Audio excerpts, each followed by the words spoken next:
I'm always going to prioritize things that are natural, things that grew at the ground at one point. So like you're talking about your potatoes, your sweet potatoes, your fruits. I think those are always going to be much more appropriate and a better alternative than eating the refined sugars, because those are going to give you a faster spike in blood sugar, and they're going to create more of those cravings.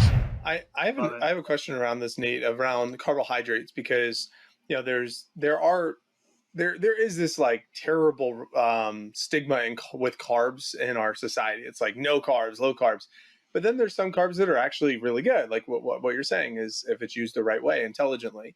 But there's the carb that I really want to talk about. I want to talk about sugar, okay, specifically, because I think sugar is the carbohydrate that gets the worst rap out of them all. And I think there's evidence to show that why it gets the worst rap. But so my curiosity around sugar, and then I do want to talk about fiber as well. But sugar specifically, you got sucralose and all these alternative sugars, stevia, all these things that are really, I mean, I guess they're better than sugar into some lens, but they're not. Like there's this whole thing around sugar. I want to hear your take on this, because man, I am all sorts of confused on what to put in my body and not what to put in my body. Fructose, it's like, well, that's sugar, but that's, good sugar. In fruits. It's fruit. Is it? Oh, yeah. What is it? So yeah, I'd like to, if you could just jam on this whole understanding of sugar, and just riff on everything I should know. Because right now in my journal yesterday, I wrote, I'm going to try to do 250 days with no refined sugar. Like, that's what my goal is for next year. And that's what literally happened in my journal yesterday. And I'm like, let me anchor this in even more, so it's perfect timing for this conversation to happen. Cool. Yeah. So you're right. There's a couple different like philosophies on this, and I have my own, but I also have some curiosity around this because I don't think my understanding is fully complete.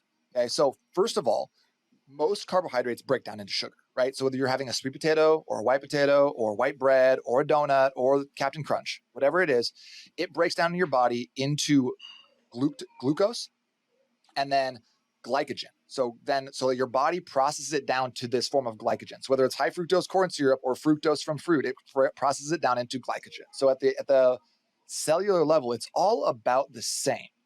And so in your muscles, you can hold about 11 grams of glycogen per pound of muscle. In your liver, you can hold about 110 grams of glycogen. Okay.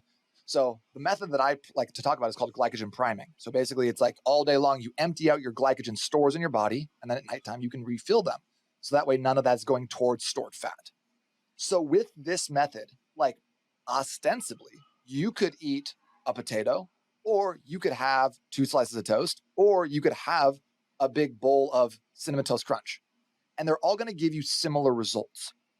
However, the potato is going to have more micronutrients, vitamins, and minerals. It's going to give you a better satiety. And the Captain Crunch is going to give you a little bit more of a bigger spike in your blood sugar. It's going to allow or tell your body, hey, we should get some more sugar in us, because that fast process, like you talked about, Mike, the refined sugar, that can lead to more cravings later. So if you've ever woken up and had like a high sugar breakfast, you'll notice that all day long you just want a little bit more. You want another hit of that stuff. So not really the case with a baked potato though. So like that's first and foremost, that's like from a cellular level, that's what happens. Secondly, when we're talking about like sugar versus sugar substitutes, here's my opinion, and that's just it. That's just my opinion. Right now, based off of the research that I've done, based on the studies that I read, I find like aspartame and some of those other sugar substitutes to be fairly innocuous. Are they going to have long-term repercussions? Are they going to be carcinogenic in some capacity? Possibly, but I don't have enough research to say, yes, avoid them at all costs. Is it probably better to not have them than to have them? Yes. Is it probably better to have them than to have a big Coca-Cola, have a Coke Zero than a Coke? Yeah, I think so. If you can avoid having 40 grams of sugar and instead have 0 grams, I'm a big proponent of that. So a lot of people are like, oh yeah, to have like a regular Coke is better than a Diet Coke. I don't see the research to support that. I could be wrong, and I'm open to learning more about that. But from my opinion, 0 calorie things are always going to be my preference over the high sugar like substitutes. And then like on that note, I'm always going to prioritize things that are natural, things that grew at the ground at one point. So like you're talking about your potatoes, your sweet potatoes, your fruits. I think those are always going to be much more appropriate and a better alternative to than eating the refined sugars, because those are going to give you a faster spike in blood sugar, and they're going to create more of that those cravings. So I'm a big fan of fruit.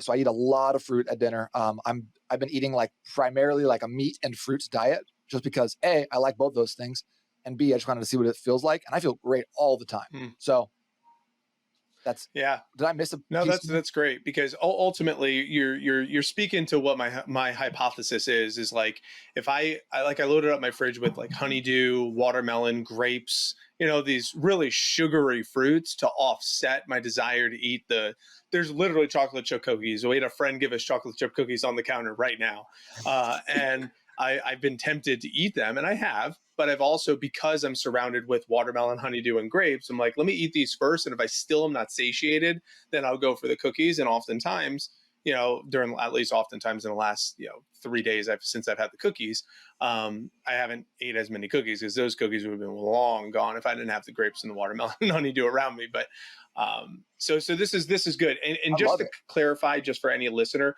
can you, when we say refined sugar, what does it mean to you, just to make sure that that's captured? Because sugar, again, has a bad rap where it's like, banana is very high sugar, and also you got these sugar alternatives. So when you hear refined sugar, what are some examples? And then I want to ask you about When I fiber. hear refined sugars, I think like I go instantly to anything that comes in boxes or bags, right? Like it's all the middle aisles, right? So refined sugar to me can be like a Triscuit or a cracker, right? It can, so because like food scientists are malevolent geniuses, okay? Like all these big food conglomerates pay scientists so much money to develop products that hit our like the pleasure centers of our brain. And people are like, oh, it's the same as cocaine. It's not quite the same, as speaking from I know I have a friend who told me that, but anything like that is going to combine sugar, fat, and salt, and those three things in conjunction are going to really light up and give us a big dopamine hit. So did you know that McDonald's sprinkles sugar on their French fries? No, that makes sense. You can't taste it, but it hits you. And that's why you can't eat one. No one's ever eaten one McDonald's French fry at a time. That's why you have to eat 16 and shove them into your mouth before going back for the second handful. Like it's out of your control. It's unconscious. And because they've had years and years to develop these things. So for me, refined sugar is anything that is like artificially made, that is not made of ingredients, that is like has taken ingredients and combined them into some unholy abomination that they now sell in a bag and that never goes back. That's kind of my perception. And so anything like enriched wheat flour, stuff like that, if you see that on a label, that's refined. That turns into, or that's an example of refined sugar. Yeah, even like you said, like wheat flour. And you know why? Do you know what's enriched with? This is a fun aside. Ooh, tell me. So most of the time when it says enriched flour, is they're enriching it with folic acid, right? So the interesting thing about folic acid is that 44% of people cannot digest folic acid in its artificial form. Folic acid is a man-made construct. So when you cannot digest folic acid, you can start developing like weird anxieties, and you can start feeling kind of just like uncomfortable, which is fucking crazy, because guess how much folic acid is in prenatal vitamins? Like 1,200% of our recommended daily allowance. So a lot of times, and I'm not a doctor, a lot of times women who take like folic acid, because the doctors will always recommend these prenatal vitamins, they start taking them and they start feeling really weird. They're and then a lot of people will be like, oh, well, it's, prenatal depression, you're having like the baby blues, whatever it is. And then they have the baby, they get off the prenatals and they start feeling better. But a lot of times that is related to a incompatibility with folic acid, or that comes in enriched white flour. So fun fact.